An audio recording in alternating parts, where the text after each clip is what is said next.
10 of his best lawyers couldn't find a solution until the new secretary whispered, "The loophole is on page 82. Before we begin, tell us in the comments, what's the most surprising piece of advice you've ever received?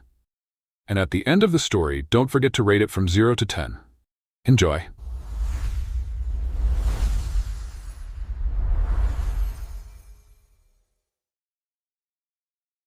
The air in the 90th floor boardroom of Montgomery Holdings was so thick with tension, you could cut it with a billion-dollar letter opener. 10 of New York's most expensive lawyers, a collective legal armada costing Jackson Montgomery over $10,000 an hour, sat around the polished obsidian table, looking utterly, hopelessly defeated. Unforeseeable complications? That's the best you have for me? Jackson's voice was a low, dangerous growl. He stood at the head of the table, a predator in a perfectly tailored Tom Ford suit, his ice-blue eyes scanning the faces of the men he paid to be invincible. "I'm paying you the GDP of a small country to find a way out of this merger, and you're telling me it's airtight?" For 6 agonizing hours, they had been picking apart the acquisition contract with Sterling Corp., a deal that had turned sour and now threatened to swallow his company whole. Jackson needed an exit. A loophole. Any crack in the armor he could exploit. "The penalty clauses are ironclad, Jackson," said old Thomas Abernathy, the firm's senior partner. "We've been over every line. There's no way out without triggering a catastrophic financial penalty." "Then you're not looking hard enough." Jackson slammed his hand on the table, making the lawyers flinch. "Find something." The room fell into a heavy, defeated silence, broken only by the frantic rustling of paper and the quiet, almost invisible presence of the new secretary, Eleanor Morris. It was her first week. Her job was simple: keep the coffee cups full, take notes no one would ever read, and blend into the background. She stood by a side table, refilling a silver coffee pot, her expression a mask of professional neutrality. But her mind was screaming. For the past hour, she had been listening to these legal titans debate clauses she had read and memorized the day before while preparing the documents. And they were missing it. It was right there, a flaw so obvious to her it was like a giant flashing neon sign. "Don't say anything, Eleanor," she told herself. "You're the secretary. You're furniture. You don't have a law degree from Harvard. You have a half-finished degree from a community college that you had to abandon to take care of your sick father." But her father, a man who had been a stickler for details, had taught her one thing. You never, ever let a blatant mistake go uncorrected. It was a matter of principle. Jackson was pacing now, a caged lion, the sheer force of his frustration radiating through the room. "This is a disaster. Sterling is going to bleed us dry." That was it. Eleanor couldn't stand it anymore. Principle, and the sight of these overpaid fools failing so spectacularly was too much to bear. She moved silently, her sensible flats making no sound on the plush carpet. She approached the head of the table where Jackson had stopped, his back to her, staring out at the Manhattan skyline. The lawyers were too engrossed in their own failure to notice her. She leaned in, her voice a barely audible, conspiratorial whisper meant for his ears alone. "The loophole isn't in the penalty clauses," she murmured. Jackson froze, every muscle in his body tensing. He didn't turn around. "What did you say?" he asked, his voice a low, dangerous rumble. Eleanor leaned a fraction of an inch closer, the scent of fresh coffee and old paper clinging to her. "It's on page 82, subsection D, the jurisdiction clause. It contradicts the parent company's charter from 2018. They defined international arbitration using Swiss law. But the parent charter specifies New York state law. The entire contract is legally unenforceable in the event of a dispute." Silence. For a full 10 seconds, Jackson Montgomery didn't move. He didn't breathe. The world seemed to stop. Then, very, very slowly, he turned his head, his piercing blue eyes locking onto hers. He saw a young woman with intelligent, serious brown eyes, a dusting of freckles across her nose, and an expression of calm certainty that was the most shocking thing he had seen all day. He turned fully, his body now facing her. The 10 lawyers at the table were now staring, their mouths slightly agape, having finally noticed the secretary was speaking to the CEO. "Page 82, Jackson repeated, his voice devoid of emotion. Abernathy scrambled through his copy of the contract, his hands fumbling. He found the page, his eyes scanning the text. His face went from confused to skeptical to utterly, completely pale. "My God," Abernathy whispered, dropping the papers on the table as if they were on fire. She's right." The room exploded into a frantic murmur of disbelief. Lawyers scrambled for their own copies, their panicked whispers filling the air. "How did we miss this? It's been there the whole time. It's a fatal flaw." But Jackson wasn't listening to them. He wasn't looking at them. His entire universe had narrowed to the young woman standing before him. The new secretary. The one he hadn't even bothered to learn the name of. "Everyone," Jackson said, his voice cutting through the chaos like a razor. "Get out." "Jackson, we need to strategize to draft a response," Abernathy began.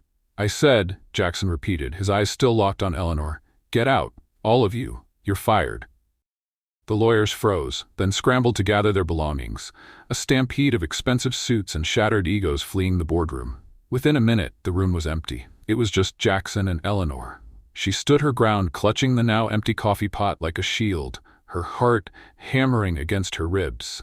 She had either just saved the company or completely destroyed her career. Jackson walked slowly towards her, circling the massive table until he was standing directly in front of her. He was tall, imposing, and his gaze was so intense it felt like he was X-raying her soul.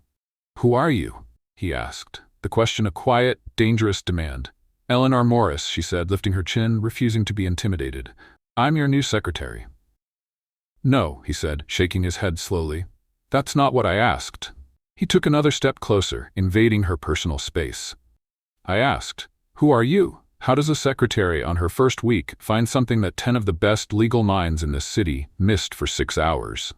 Eleanor's professional mask finally cracked, replaced by a flash of her true, sarcastic nature.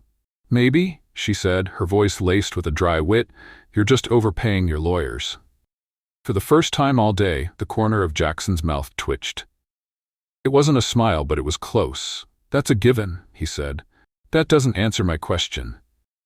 She let out a sigh, the adrenaline finally starting to fade, leaving a weary resignation in its place. "I read the documents when I was preparing them for the meeting. I saw the discrepancy. I thought someone would catch it. No one did. I couldn't just let it go." "Why?" he pressed. "It's not your job. It's not your problem." "Because it was wrong," she said simply, as if it were the most obvious thing in the world. "The details didn't line up. It bothered me." He stared at her, a dawning realization in his eyes. He had spent his life surrounded by people who were paid to find answers, people motivated by money and fear. And the solution to his billion-dollar problem had come from a young woman who was simply bothered by a detail that was out of place. "Where did you study law?" he asked, a statement, not a question. "I didn't," she said, a hint of old sadness in her voice. "I started to, but my father got sick. I had to drop out and get a job to help with the bills. I've been working as a legal secretary and paralegal ever since. You pick things up." He looked at her, at the quiet intelligence in her eyes, at the hint of a brilliant career that had been sacrificed for her family. And in that moment, his problem with Sterling Corp seemed utterly insignificant. A far more compelling problem had just presented itself. The enigma of Eleanor Morris. He needed to know more. He needed to understand the mind that saw the flaw no one else could. He needed to keep that mind close. "Abernathy and his team are gone," Jackson said, his tone shifting back to the decisive CEO. "That leaves me with a significant legal vacuum and a trust issue." "I'm sorry to hear that," Eleanor said, though her tone suggested she wasn't sorry at all. "I'm promoting you," he said, the words as sudden and sharp as a gavel strike. Eleanor blinked. "You're what? To what? Head of coffee distribution?" "No," he said, a slow, predatory smile finally breaking across his face. "As of this moment, you are my new special assistant. Your only job is to be my second pair of eyes. You will read every contract, every memo, every email that crosses my desk. You report only to me, and you will tell me if anything," he leaned in, his voice dropping to a confidential whisper, "is out of place." She was speechless. It wasn't a promotion. It was a leash. He wasn't rewarding her. He was co-opting her.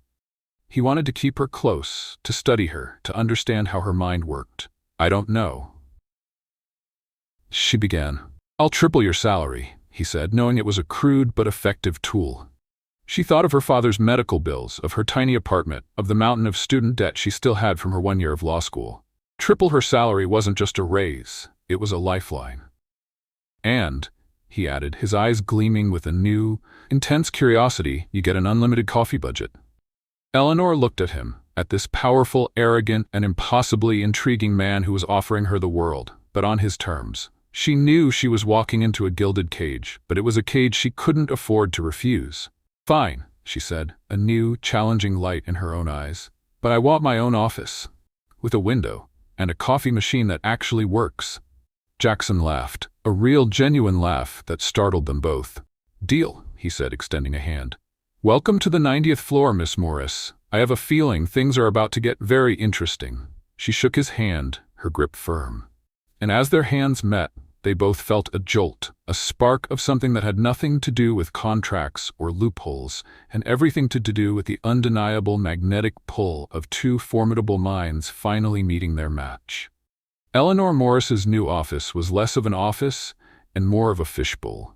It was a stunning, glass-walled space adjacent to Jackson's own, with a minimalist desk, an intimidatingly ergonomic chair, and a view of the city that made her feel like she was perched on the edge of the world.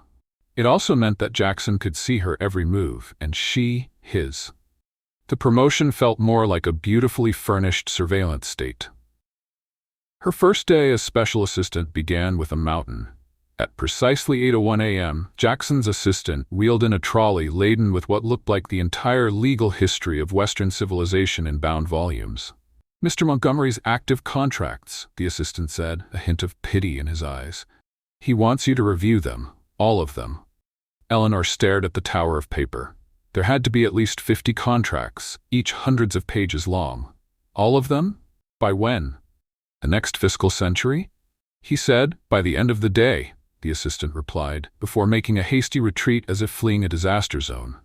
Eleanor sank into her ergonomic chair, which hissed softly under her weight. This wasn't a job. It was a test, a hazing ritual. He was trying to see if she would break. She looked through the glass wall into Jackson's office.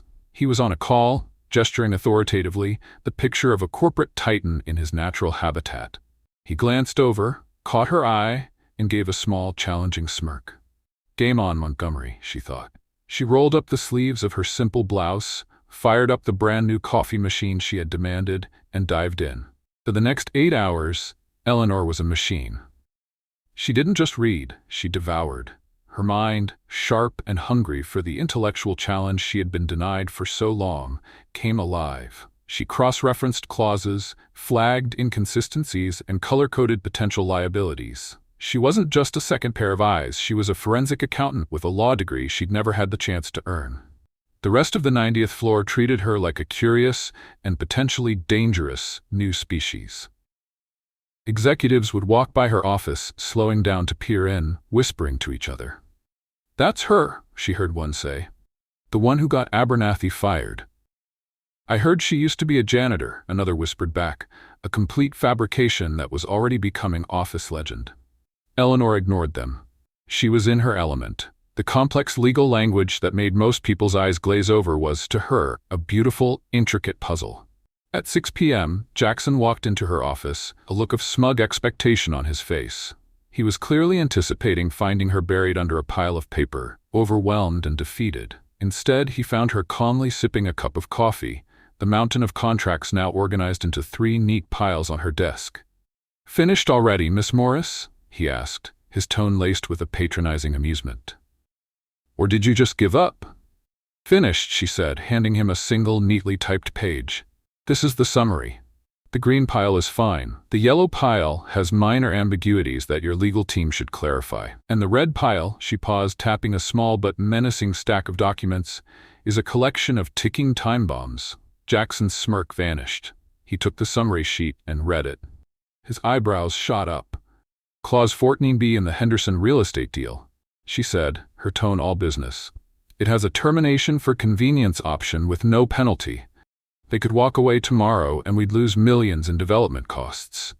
And the intellectual property rights in the Omnicorp software license are a mess. As written, they could claim ownership of any derivative technology we develop using their platform. She went on, detailing 3 other catastrophic errors with a calm, surgical precision. These weren't minor typos. These were company-killing mistakes, all signed off on by his previous $10,000 an hour legal team. Jackson was silent for a long moment, reading her notes. The amusement in his eyes had been replaced by a dawning, profound respect. He had thrown an impossible task at her as a test, and she hadn't just passed. She had completely redefined the grading curve. "How?" he finally asked, his voice a low murmur. "How do you see these things?" Eleanor shrugged, a small, almost shy gesture that was at odds with the brilliance she had just displayed. "I told you. I like details to be in their right place. When they're not, they stand out." He looked at her, really looked at her, not as an employee or a curiosity, but as an equal. "My father used to say that a great mind doesn't just find answers, it asks the right questions," he said, more to himself than to her. "You're questioning everything." "It's the only way to find the truth," she replied simply. The moment was broken by the growl of Eleanor's stomach. It was a loud, ungraceful, and utterly human sound that made her face flush with embarrassment. "Sorry?" she mumbled, clutching her stomach. "I forgot to eat lunch." Jackson looked at her, then at the clock on the wall. It was nearly 7 p.m. She had been working for almost 12 hours straight, fueled only by coffee. He felt a pang of something he rarely experienced. Guilt. He had been so focused on testing her, he hadn't even considered her well-being. "Stay here," he said, his tone shifting from CEO to something else, something she couldn't quite place. "Don't move." He disappeared. 20 minutes later he returned, not with his assistant, but carrying a large paper bag himself. The aroma that filled the office was a glorious, savory mix of garlic, ginger, and soy. "What's that?" she asked, her stomach growling again in anticipation. "Dinner," he said, placing 2 containers of what looked like pad thai on her desk. "I remembered you mentioned you liked Thai food that one time in the boardroom." Eleanor froze. He remembered? She had said that in a fleeting, throwaway comment to another secretary on her second day, a comment she was sure no one, least of all the CEO, had heard. But he had. He had been listening. This was his first small big gesture, and it landed with the force of a quiet explosion. It wasn't about the food. It was about the fact that he had paid attention. You didn't have to do that," she stammered, completely thrown off balance. "I know," he said, opening a container and handing her a fork. "But you can't save my company on an empty stomach." They ate in a comfortable silence, sitting at her desk, surrounded by the legal architecture of his empire. She noticed he ate his food with a focused intensity, the same way he did everything. He noticed she had a small, happy hum she made when she ate something she really enjoyed. "You know," she said after a few bites, "for a terrifyingly intense billionaire CEO, you have surprisingly good taste in takeout." He smiled, a real, unguarded smile that reached his eyes. "For a legal prodigy disguised as a secretary, you have a surprisingly loud stomach." She laughed, a genuine, joyful sound that echoed in the quiet of the 90th floor. He found himself thinking it was the best sound he had heard in that building in a very long time. As they finished their meal, a new, unspoken understanding settled between them. The power dynamic had shifted. She wasn't just his assistant anymore. She was his secret weapon, his confidant. And he, to her, was no longer just the intimidating boss. He was the man who remembered she liked Thai food. "You should go home, get some rest," he said, gathering the empty containers. "There's still the red pile to deal with," she protested, gesturing to the stack of dangerous contracts. "The red pile can wait until tomorrow," he said, his voice gentle but firm. "That's an order, Miss Morris."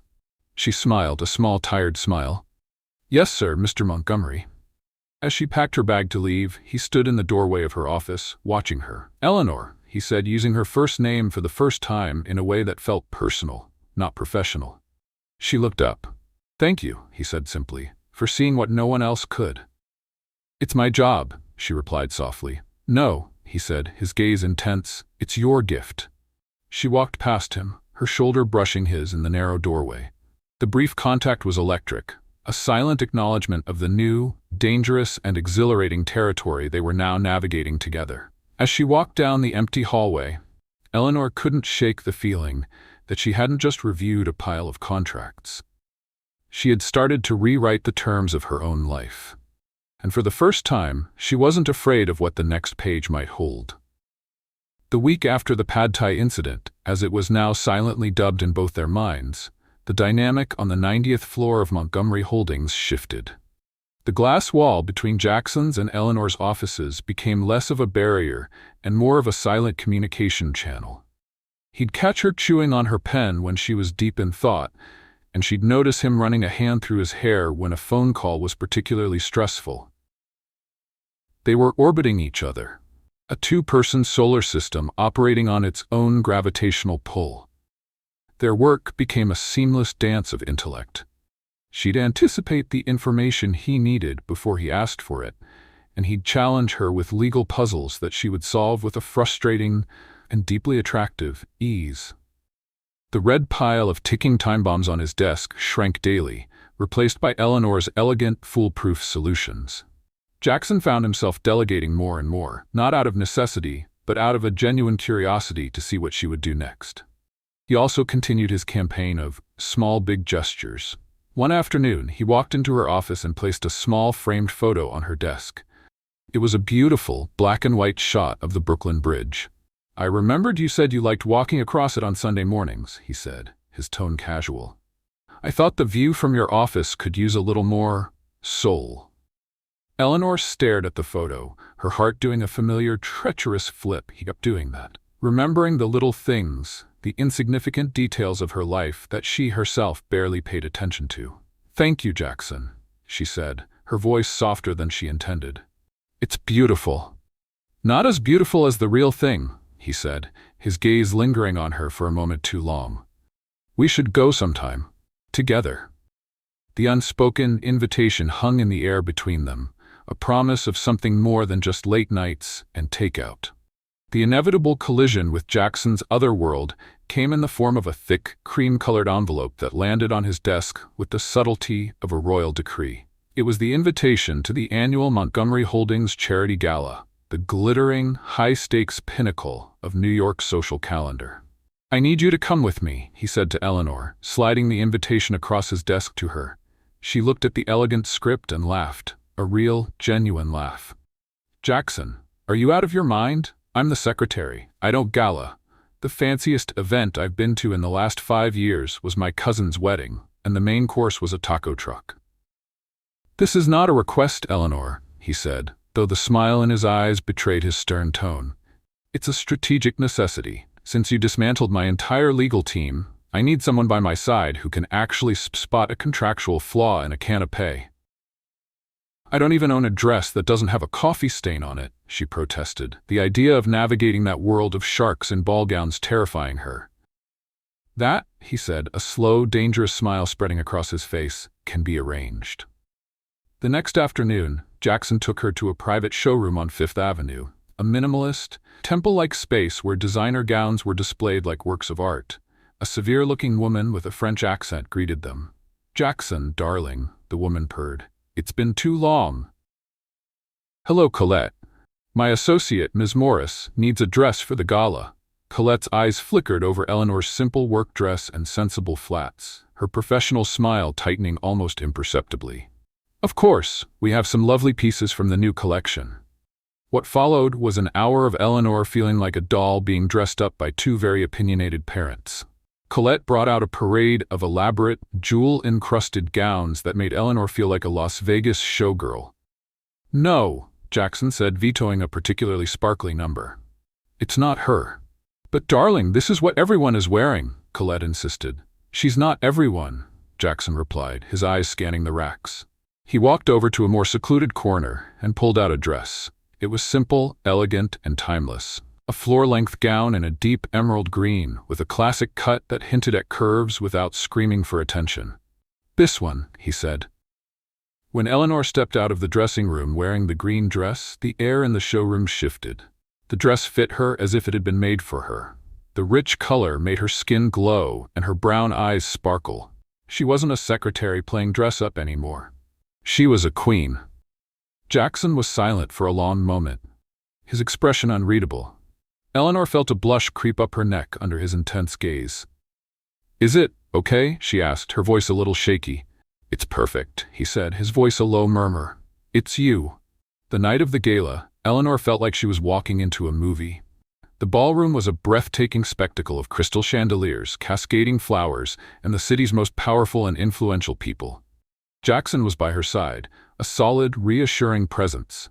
He guided her through the crowd, introducing her not as his assistant, but as his special counsel, a title that made her want to both laugh and curtsy.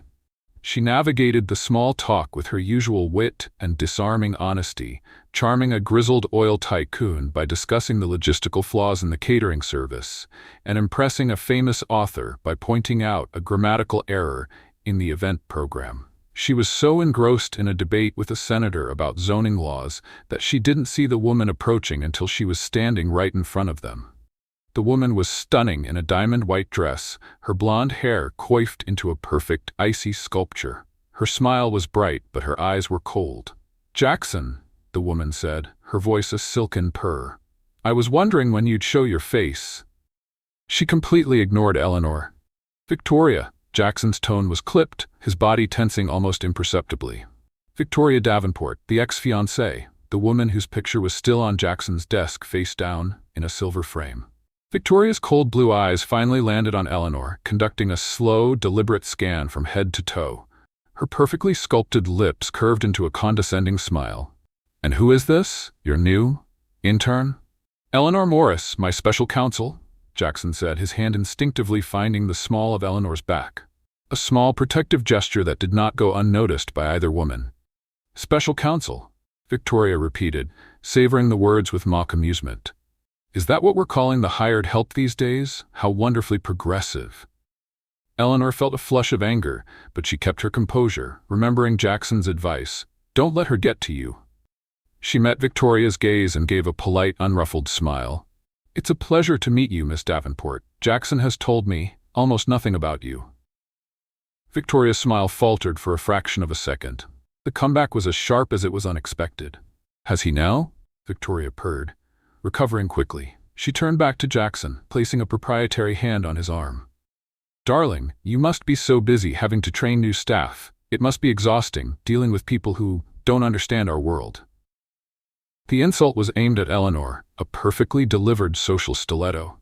Before Jackson could retort, Eleanor spoke up, her voice calm and clear. "Oh, I think I understand it perfectly, Miss Davenport. It's a world where people value a person's last name more than their first, and the price of their dress more than the content of their character." She paused, giving Victoria a look of polite, academic curiosity. "It seems dreadfully boring." The air crackled with tension. A few people nearby who had been eavesdropping fell silent, their eyes wide. Victoria's face, for the first time, lost its perfect, icy composure. She looked genuinely shocked and then furious. No one, ever, spoke to her like that. "You," Victoria hissed, her voice a low, venomous whisper, "are nothing but a glorified secretary in a borrowed dress.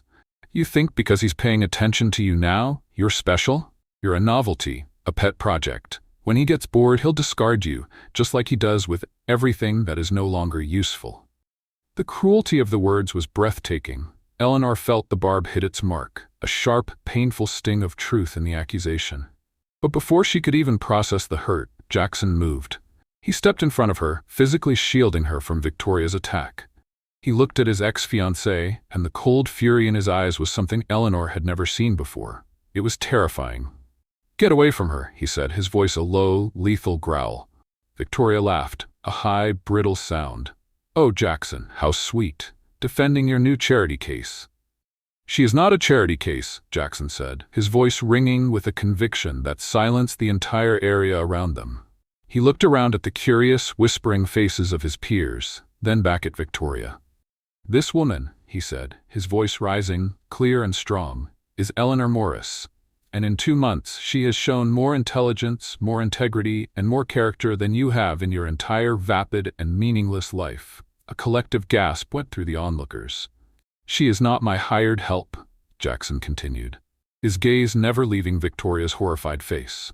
"She is my partner. She is the most brilliant mind I have ever had the privilege to work with, and she is the only person in this entire room who I actually respect." He took Eleanor's hand, his fingers lacing with hers in a public, undeniable declaration. So, if you ever speak to her like that again, Victoria, you will find out just how quickly the Montgomery name can make a person's world unravel." He smiled, a cold, predatory smile that was devoid of all warmth. "And I assure you, it will not be boring at all." He turned, his back to Victoria's stunned, humiliated face, and led Eleanor away from the crowd. As they walked towards the French doors that led to the terrace, Eleanor was trembling, her mind reeling from the sheer brutal power of his defense. He had just publicly and irrevocably chosen her. He had sacrificed his social standing, his relationship with his own class, and his carefully maintained facade of cool detachment, all to protect her. On the quiet, moonlit terrace, away from the prying eyes, she finally found her voice. "Jackson," she began, her voice a whisper. He turned to her, the fury in his eyes replaced by a deep, raw vulnerability. "I'm sorry," he said, his voice rough. "I should never have brought you here. I should never have exposed you to that." "No," she said, shaking her head. She looked up at him, her own eyes shining with unshed tears. "Don't be sorry." She reached up and touched his cheek, her fingers tracing the hard line of his jaw. "Thank you." And in the quiet of the New York night, surrounded by the distant sounds of an orchestra and a world that no longer mattered, he leaned down and kissed her. It wasn't a kiss of tentative friendship or unspoken desire. It was a kiss of absolute certainty. A kiss that was a promise, a declaration, and a beginning. It was the kiss of a man who had finally found something worth fighting for, and a woman who had finally found someone who would fight for her. The morning after the gala felt like waking up in a different universe. The confrontation with Victoria had been a public declaration of war, and Jackson's defense of Eleanor was the talk of New York. The office, when they walked in on Monday, was a strange mix of awe and terrified respect. No one dared to even look at Eleanor the wrong way. She had gone from being the mysterious new secretary to the woman the CEO had publicly torched his own social circle for. She was no longer a curiosity, she was a legend. Their relationship, now undeniable, settled into a new, exhilarating rhythm. The glass wall between their offices was no longer a barrier, but a window into their shared world. She'd look from a contract to see him watching her, a soft, private smile on his face. He'd be in a tense phone call and catch her making a funny face at him, a silent joke that would make him almost lose his composure. "So," she said one afternoon, leaning against his office doorway, a stack of files in her arms. "Does this mean our professional banter is over? Are we all just nice to each other now? Because that sounds incredibly boring." Jackson looked up from his desk, a playful glint in his eye. "Don't worry, Morris. I'm sure you'll find new and creative ways to be insubordinate." "It's my greatest talent," she said with a grin, right after finding fatal flaws in multi-billion-dollar contracts. He laughed, a deep, easy sound that still made her heart do a little jump. "Come here," he said, his tone softening. She walked over to his desk and he pulled her onto his lap, his arms wrapping around her waist. The files she was holding scattered across his desk. "My files," she protested, laughing. "The files can wait," he murmured, his lips finding hers. The kiss was no longer a surprise, but it was still electric, a jolt of pure, unadulterated happiness.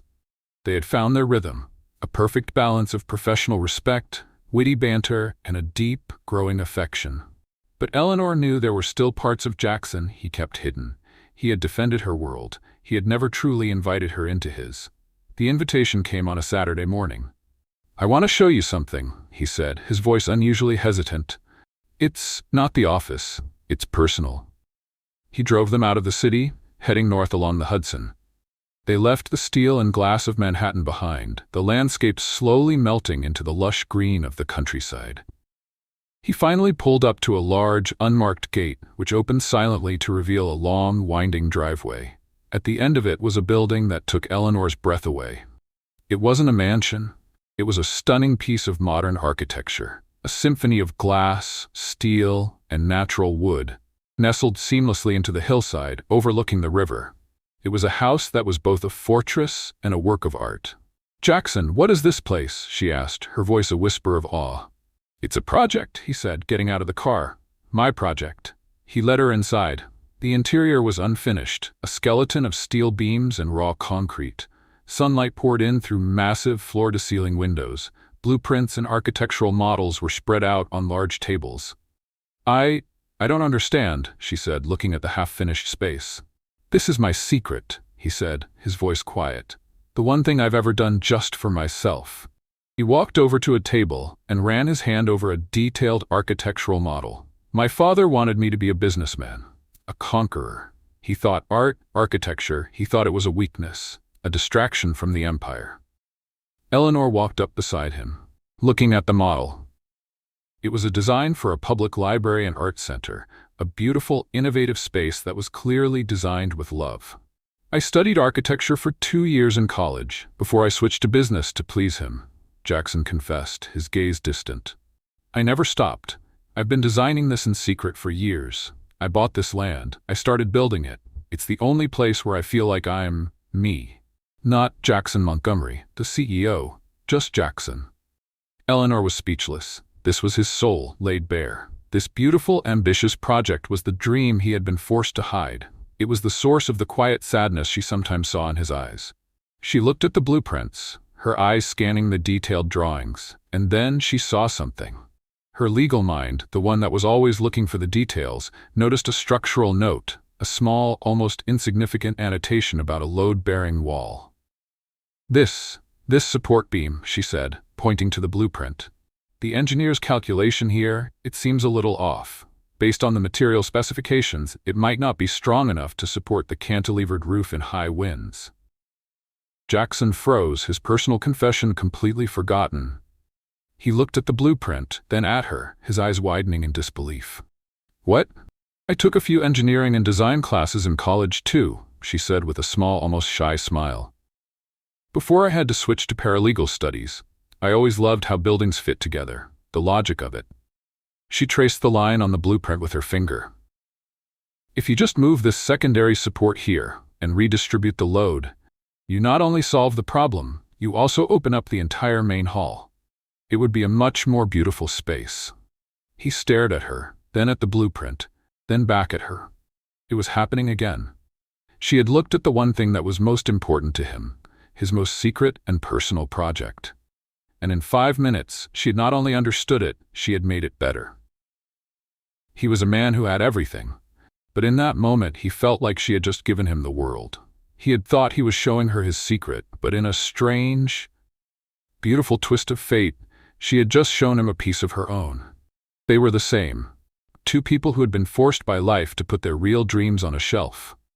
Eleanor, he said, his voice thick with an emotion he couldn't name. He reached out, not to kiss her, but just to touch her face, his thumb gently brushing her cheek. How is it that you see everything? I don't know, she whispered, her own eyes shining with tears. Maybe I've just been looking for you. The moment was perfect, a quiet, profound connection in the middle of their shared secret dream. And in that moment, Jackson knew, with an absolute soul-deep certainty, that he was going to marry this woman. But their perfect bubble was about to be shattered. Back in New York, Victoria Davenport was sitting in the dimly lit office of a ruthless tabloid journalist. She had been publicly humiliated. Her engagement to one of the city's most powerful banking heirs had been quietly called off in the wake of the scandal at the gala. She had lost everything. And it was all Eleanor Morris's fault. I want her destroyed, Victoria said, her voice a low, venomous hiss. She slid a thick, unmarked envelope across the desk. Not her career, her life. The journalist opened the envelope. Inside were not corporate secrets, but something far more personal, far more cruel. It was a file he had dug up on Eleanor's father. His name is Thomas Morris, Victoria said with a cold smile. 20 years ago, he was a small-time contractor. He was involved in a building project that collapsed. A worker was injured. He was sued, lost everything, and declared bankruptcy. A tragic, but not uncommon story.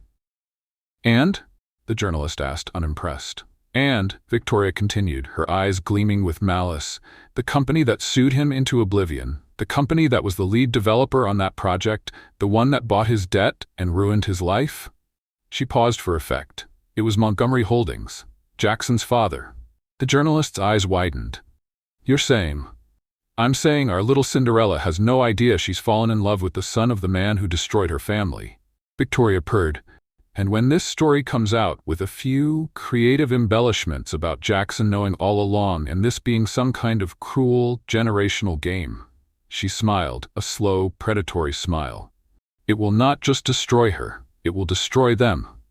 The journalist looked at the file, then at Victoria. "This is dirty," he said, a greedy glint in his eye. "I know," Victoria replied, standing up to leave. "That's why I came to you." As Jackson and Eleanor drove back to the city, hand in hand, dreaming of a future filled with libraries and love, they had no idea that a bomb was about to detonate. A bomb that threatened to shatter their fragile, beautiful world and turn their love story into a tragedy. The past was coming for them, and this time it was armed with a truth that could be more destructive than any lie. The drive back to the city was a quiet, shared dream. Jackson and Eleanor sat in a comfortable silence, his hand resting on hers on the center console. They had found each other in the most unexpected way. Two halves of a whole they didn't even know was broken. The future, for the first time in both their lives, felt not like a pre-written script or a terrifying unknown, but like a beautiful, blank page they would write together. They spent the next few days in a blissful bubble. They worked on the library project, their minds in perfect sync, his grand vision complemented by her meticulous attention to detail. They ordered takeout and ate on the floor of his penthouse, laughing and talking late into the night. He was learning the simple joy of a life not dictated by a schedule, and she was learning to trust the feeling of being completely and utterly cherished. The bomb detonated on a Tuesday morning. Eleanor was at her desk on the 90th floor reviewing the final details of a press release when her office phone buzzed. It was the receptionist from the ground floor, her voice trembling. "Miss Morris, there are reporters in the lobby, a lot of them. They're asking for you." Eleanor's blood ran cold. "For me? Why?" "There's a story, Miss Morris. It's everywhere." Eleanor's hands were shaking as she typed the name of the tabloid Victoria had used into her browser. The headline, splashed across the top of the page in giant, lurid letters, made her feel like the air had been sucked out of the room. "The Cinderella Con. Secretary who seduced billionaire is daughter of man his family ruined." Underneath was a picture of her, a candid shot taken at the gala, next to an old, grainy photo of her father from 20 years ago. The article was a masterpiece of cruel, twisted narrative. It painted their love story not as a romance, but as a calculated generational revenge plot. It claimed Jackson had known about her father's history with Montgomery Holdings all along, that he had sought her out, promoted her, and seduced her as part of a sick, twisted game to complete his family's destruction of hers. Sources close to the CEO say he often bragged about his pet project. Was it love or the final act of a corporate dynasty's vengeance? She thought she was his Cinderella, but it seems she was just the final pawn in his family's cruel game. The words blurred through her tears. It was a lie. A vicious, poisonous lie. But it was a lie wrapped around a core of truth so terrible, so unbelievable, that it was impossible to dismiss. Jackson's father? Ruined my father? The door to her office burst open. It was Jackson. His face was pale, his eyes wide with a horror that mirrored her own. He was holding his phone, the same article glowing on the screen. "Eleanor," he said, his voice a choked, desperate sound. "I swear to you, I didn't know." She looked at him, at the man she had fallen in love with, the man who had shared his most secret dream with her. And all she could see was the son of the man who had destroyed her family. The seed of doubt, so expertly planted by Victoria, began to sprout, its thorny vines wrapping around her heart. "You didn't know?" she repeated, her voice a hollow whisper. "How could you not know? Your own company's history?" "My father, he was involved in hundreds of deals, Eleanor. He was ruthless. Thomas Morris, the name meant nothing to me. I was a teenager when it happened. I swear I had no idea." He took a step towards her, his hands outstretched. "This is Victoria. It has to be. She's twisting the truth to destroy us." But Eleanor flinched back, wrapping her arms around herself. The trust she had so carefully, so tentatively built in him was shattering like glass. The world, which had finally started to make sense, had been turned upside down. Was this whole thing a lie? Was his kindness a performance? Was his love a trap? "Your father destroyed my father," she said, the words tasting like ash in her mouth. "He lost everything because of your family. He got sick because of the stress. He died because of what your father did." The last part was a raw, broken sob.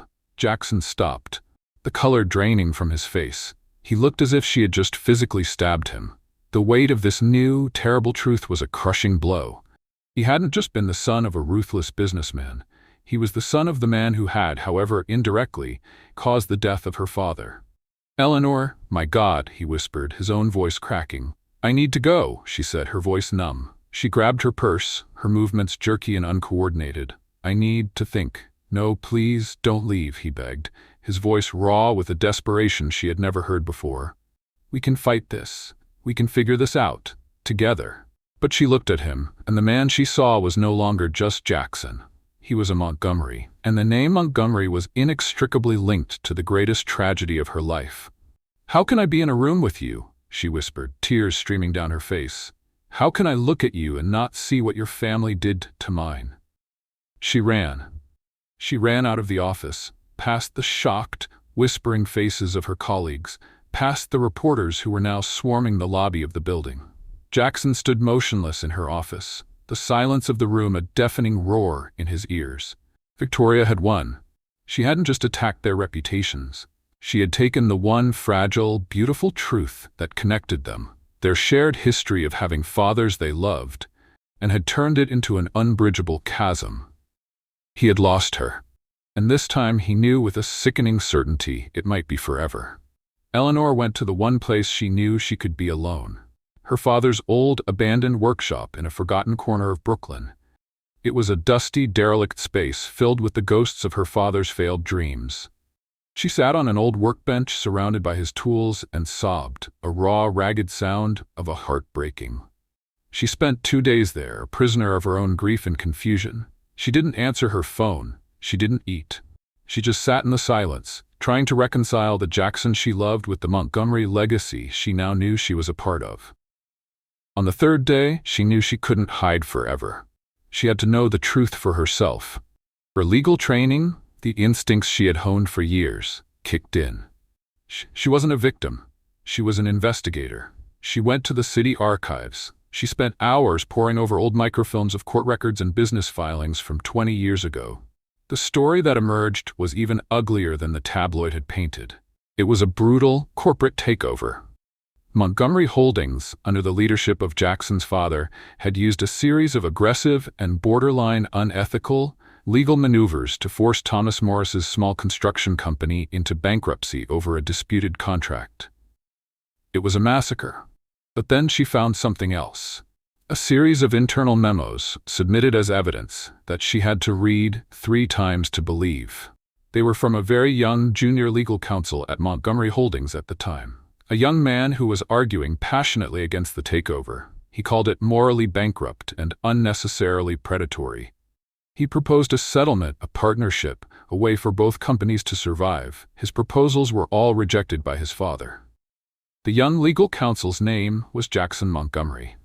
Eleanor stared at the documents, her hands trembling. He hadn't just been a teenager.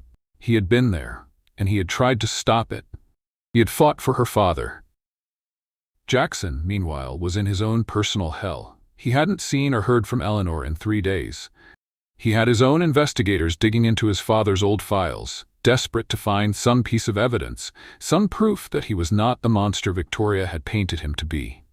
He was in his father's old dusty study, a room he hadn't entered in years, when his investigator called. "I found something, Jackson, in your father's private correspondence." "What is it?" Jackson asked, his voice hoarse. "It's a letter from your father to his lawyer after the Morris case was settled." The investigator read the letter aloud. "My son has a good heart, but a soft one. His compassion for this Morris fellow was a liability. I have made it clear to him that in our world, sentiment is a weakness we cannot afford. I trust he has learned his lesson." Jackson sank into his father's old leather chair, the weight of a lifetime of his father's disapproval crashing down on him.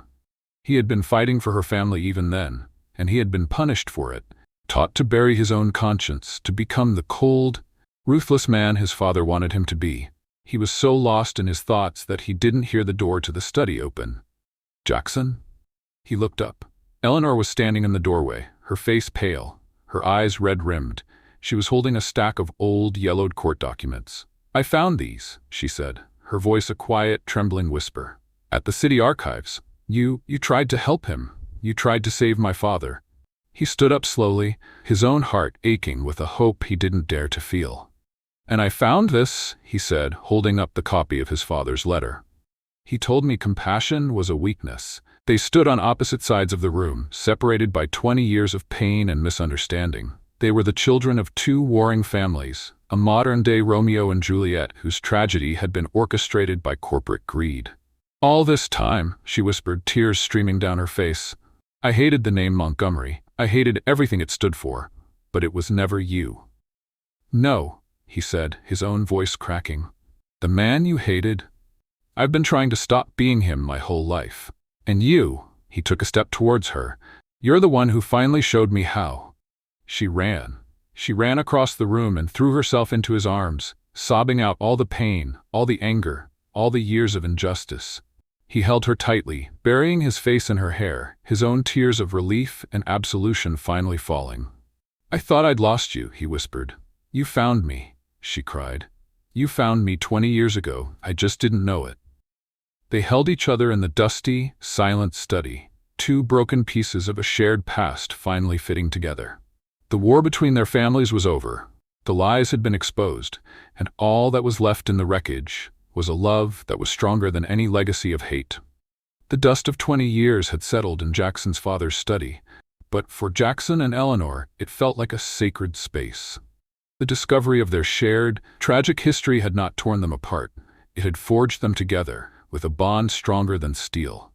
They were no longer just two people in love. They were allies, united by a past that had tried to destroy them, and a future they were now determined to reclaim. They emerged from that dusty room not as victims, but as warriors. The grief was still there, a dull ache beneath the surface, but it had been transformed into a cold, clear, and powerful resolve. Victoria had started a war, but they were going to finish it. She used the truth as a weapon, Eleanor said that evening, back in the sleek modern world of Jackson's penthouse.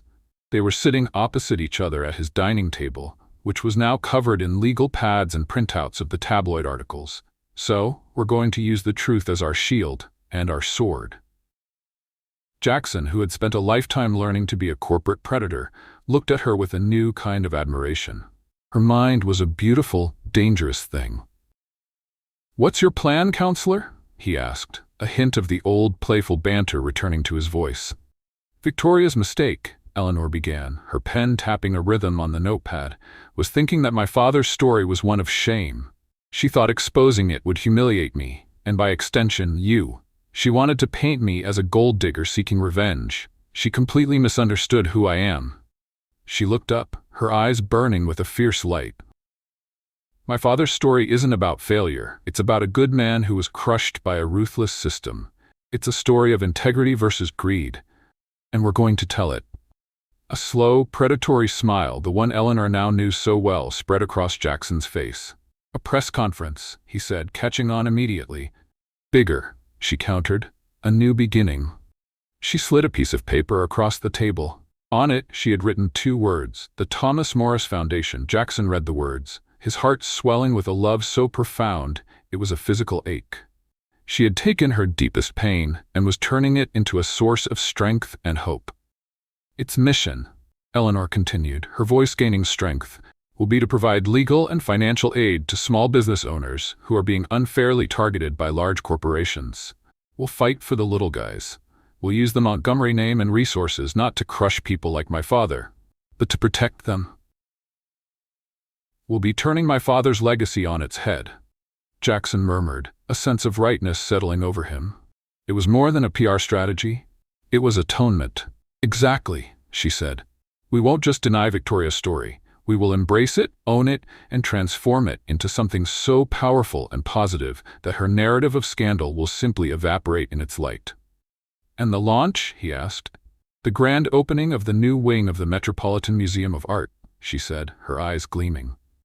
"The one your family foundation is the primary sponsor of. The press will be there. The entire New York society will be there. Victoria will be there." She smiled, a cold, brilliant smile. It's the perfect stage. We'll announce the foundation and our story in front of the very world she tried to use against us." Jackson could only shake his head in awe. "You are terrifyingly brilliant, Eleanor Morris." "I know," she said, the corner of her mouth twitching. "It's why you love me." The next 2 weeks were a blur of focused, relentless activity. Jackson and Eleanor worked side by side, a formidable team. He used his corporate machinery to fast-track the legal creation of the Thomas Morris Foundation, pouring millions of his personal funds into its endowment. She, with her intimate knowledge of the law and her deep personal connection to its mission, drafted its charter. Their relationship deepened in the crucible of their shared purpose. They weren't just a couple in love anymore. They were partners in every sense of the word. They would work late into the night, the lines between professional and personal blurring into a beautiful, comfortable intimacy. He'd bring her coffee, and she'd absent-mindedly fix his tie. They'd be in the middle of a heated debate about a legal clause, and he'd stop just to look at her and say, "You're beautiful when you're arguing about tort law." And she'd blush and throw a pen at him. The night of the museum gala, the air was electric with anticipation. The story of Jackson and Eleanor had been the biggest gossip in the city for weeks, and everyone was there to witness the next chapter. Eleanor stood in front of the mirror, wearing a simple, elegant black gown. It wasn't as flashy as the emerald green dress, but it was a statement of quiet, unshakable power. "Nervous?" Jackson asked, coming up behind her and adjusting the simple diamond necklace he had given her. "A little," she admitted. "It feels like I'm about to walk into the lion's den." "We're the lions tonight," he said, kissing her shoulder, "and we're about to reclaim our jungle." When they walked into the museum's grand hall, the effect was immediate. A wave of whispers followed them. Victoria was standing near the main staircase, holding a glass of champagne, a smug, triumphant look on her face. She was surrounded by her clique of socialites, all of them watching Eleanor with condescending smiles. Victoria was certain she had won. She believed she had broken them. The speeches began. The mayor spoke. The museum director spoke. Finally, the host stepped to the podium. And now, a few words from the man whose family's generosity made this new wing possible, Mr. Jackson Montgomery. Jackson walked to the stage, the room falling into a respectful hush. He stood at the podium, but he didn't look at the crowd. He looked at Eleanor.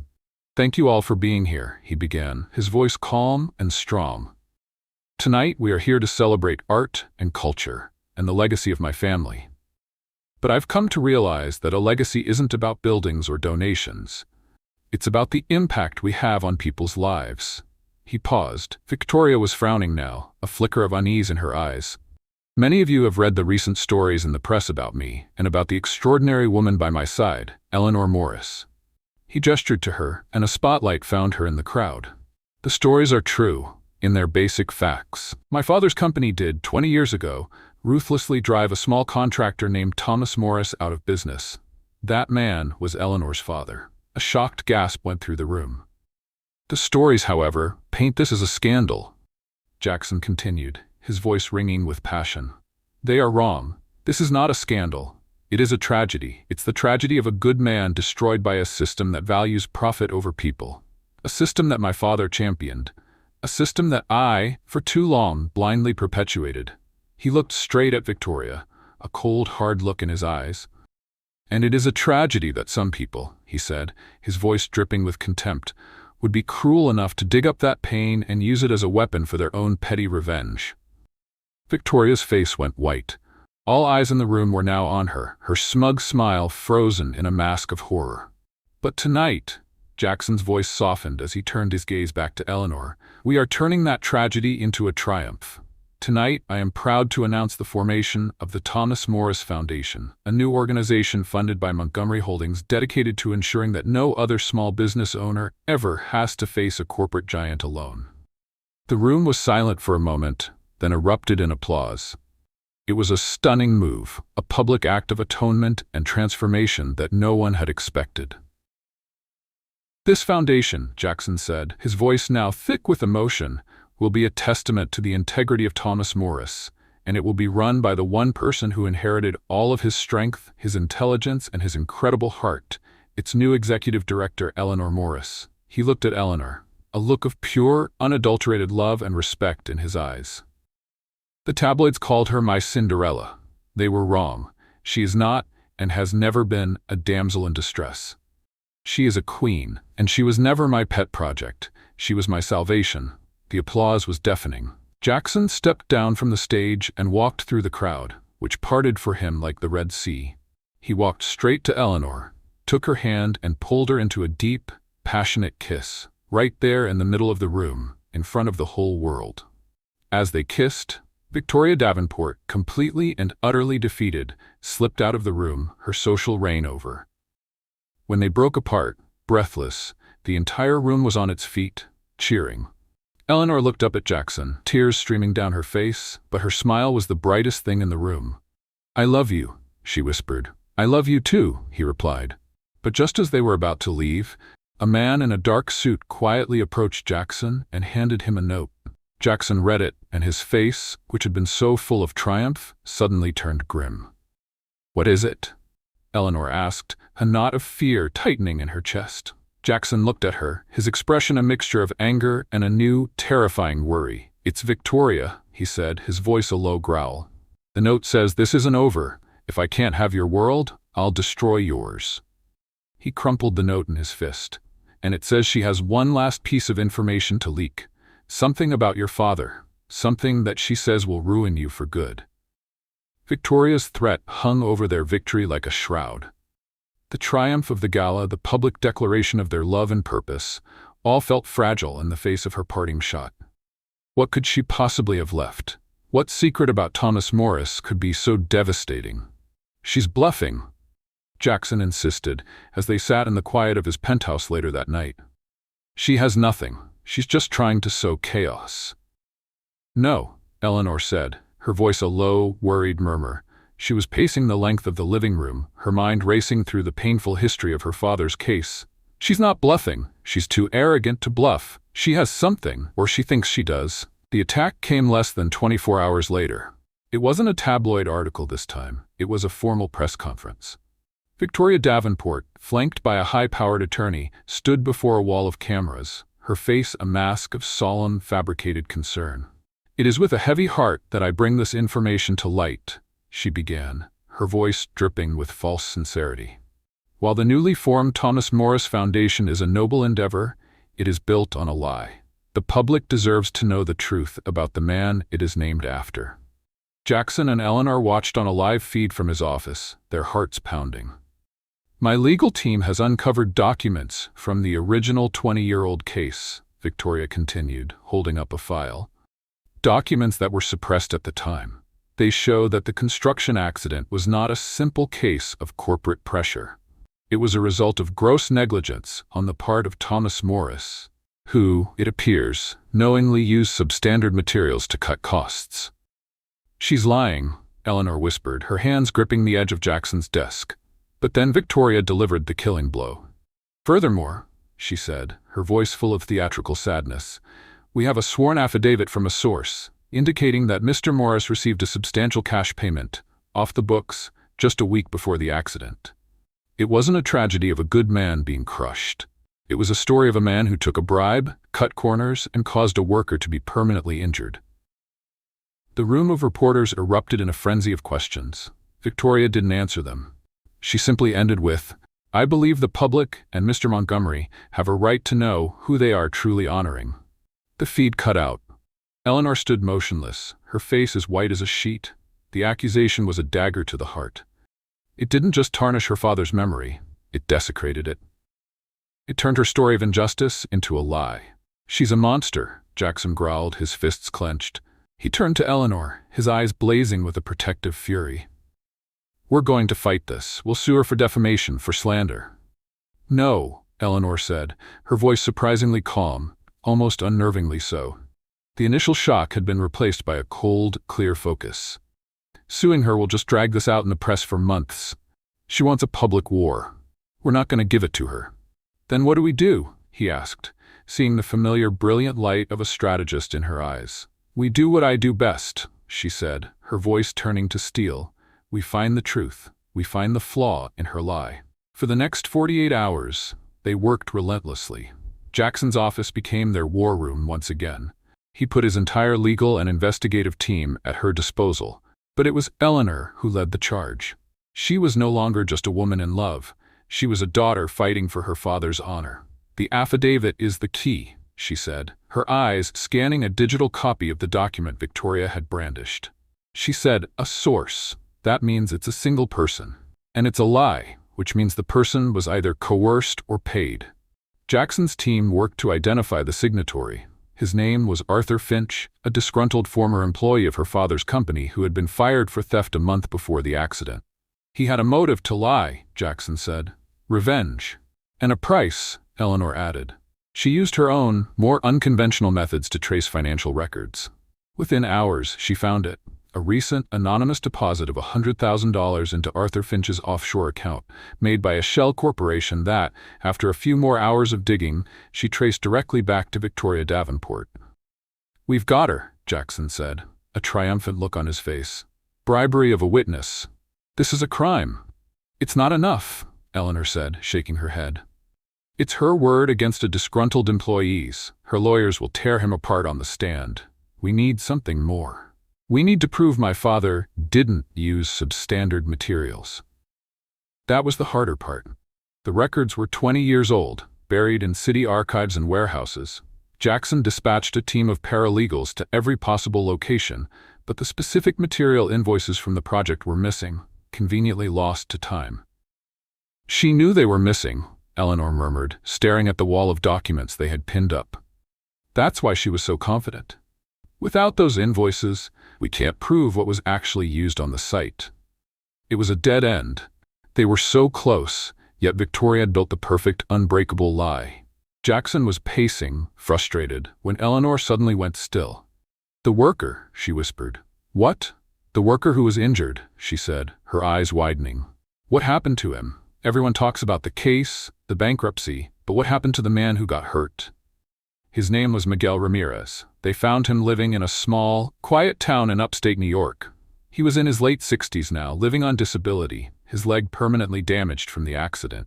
Jackson and Eleanor drove up the next day, a sense of nervous anticipation in the car.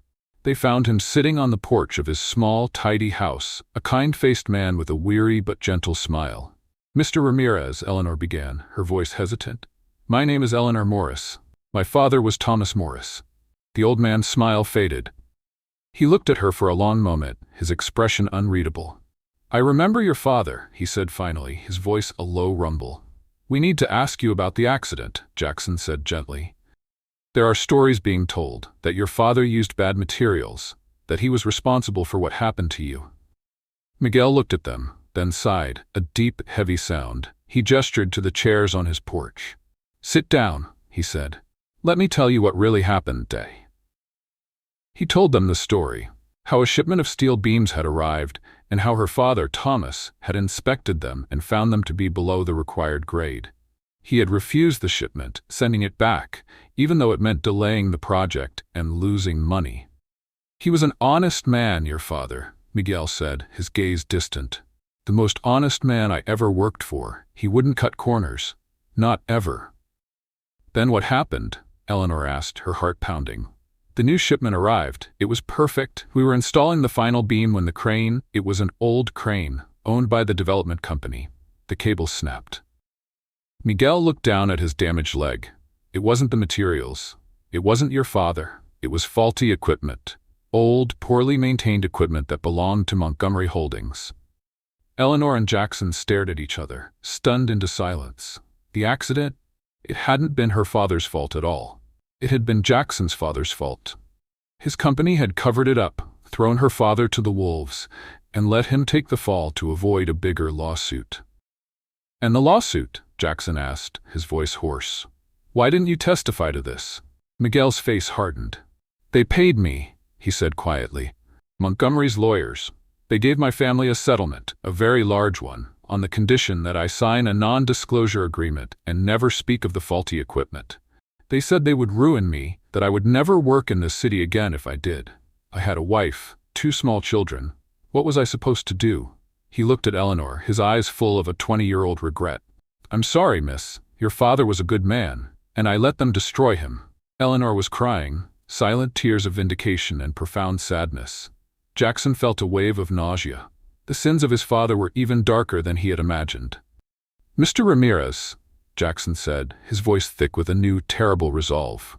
"That non-disclosure agreement is about to become null and void. Would you be willing to tell your story, publicly?"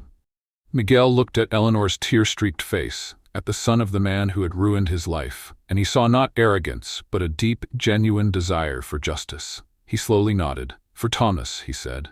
"Yes. It's time the world knew the truth." The next day, Jackson's office was the setting for the final act. Victoria Davenport was there, summoned under the pretense of discussing a legal settlement. She walked in, confident and smug, expecting to dictate the terms of their surrender. She found Jackson and Eleanor waiting for her, their faces calm and unreadable.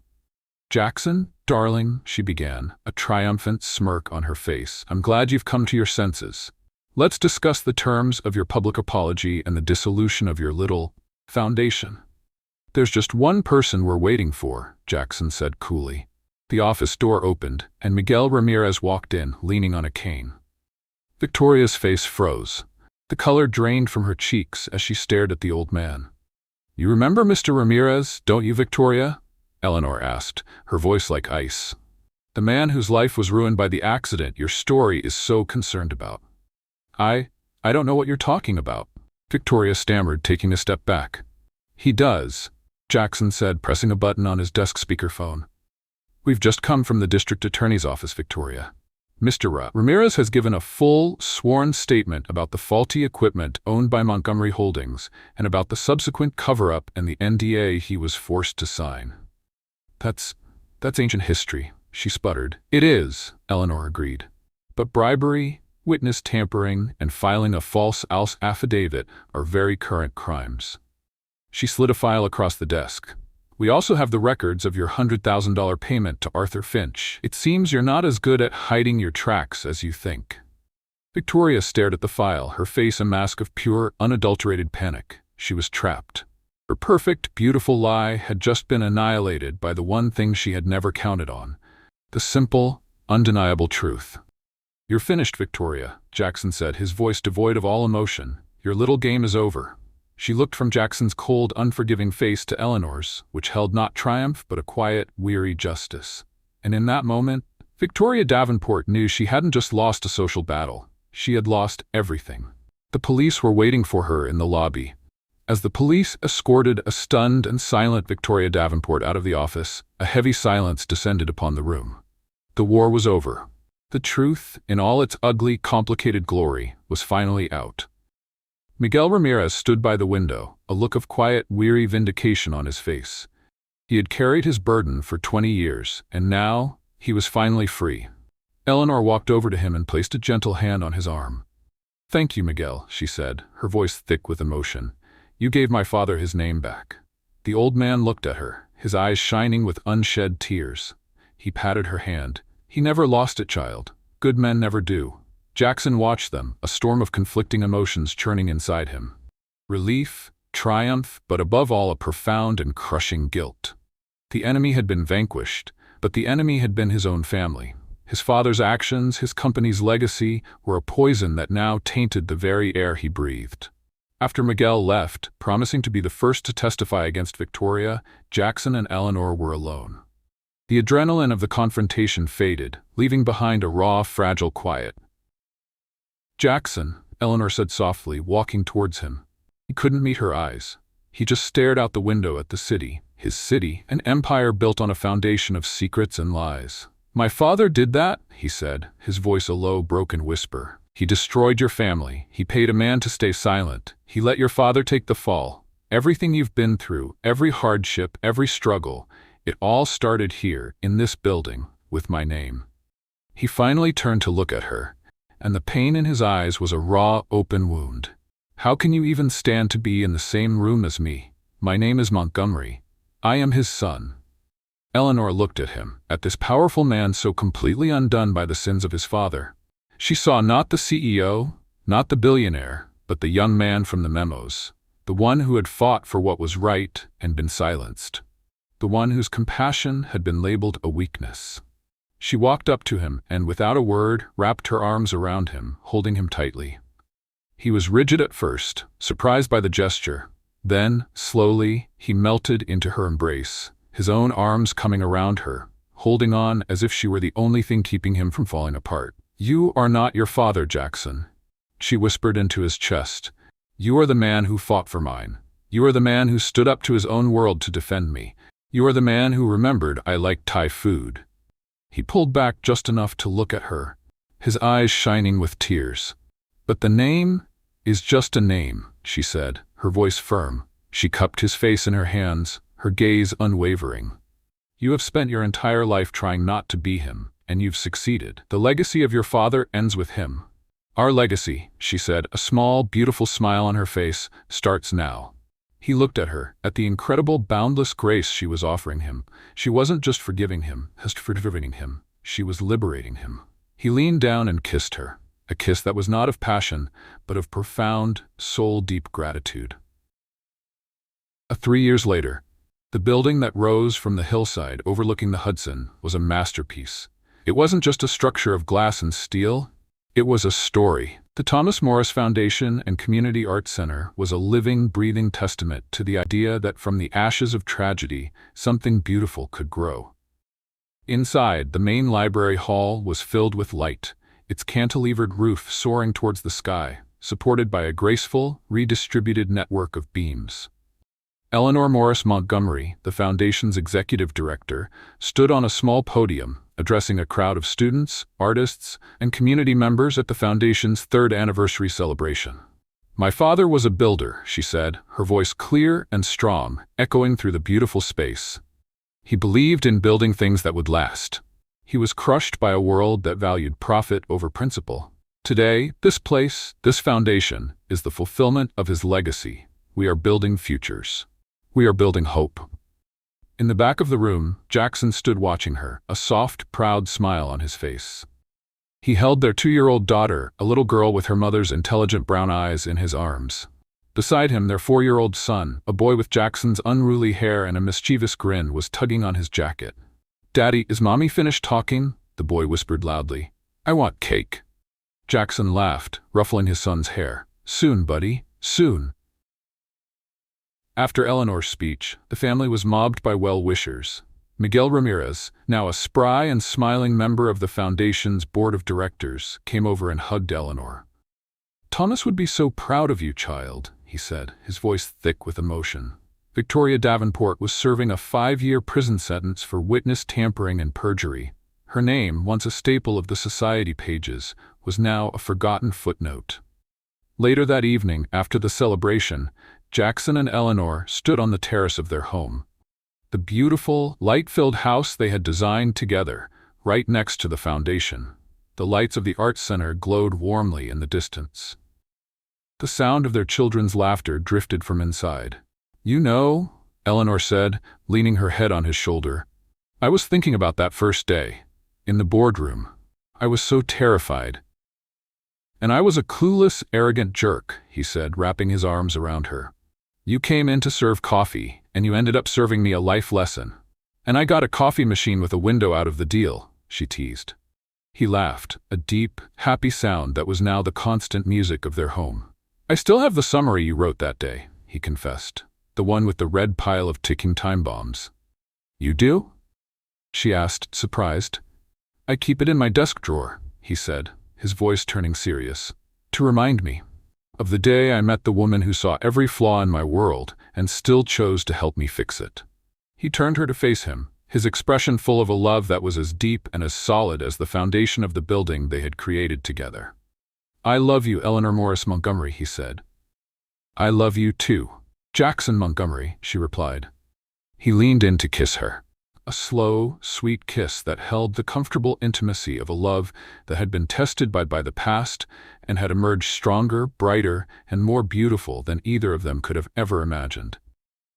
The ghosts of their fathers had finally been laid to rest, and in their place, a new legacy, one of integrity, hope, and an unbreakable love, was just beginning to be built. What did you think of the story of Jackson and Eleanor? On a scale of 0 to 10, how would you rate their journey of truth, justice, and love. Let us know your thoughts in the comments. And for everyone who has stayed with us until the very end, who believes that the past does not have to define the future, please comment the loophole. We are so grateful to share these stories with you. Thank you for watching. And don't forget to subscribe for more narratives that will change the world.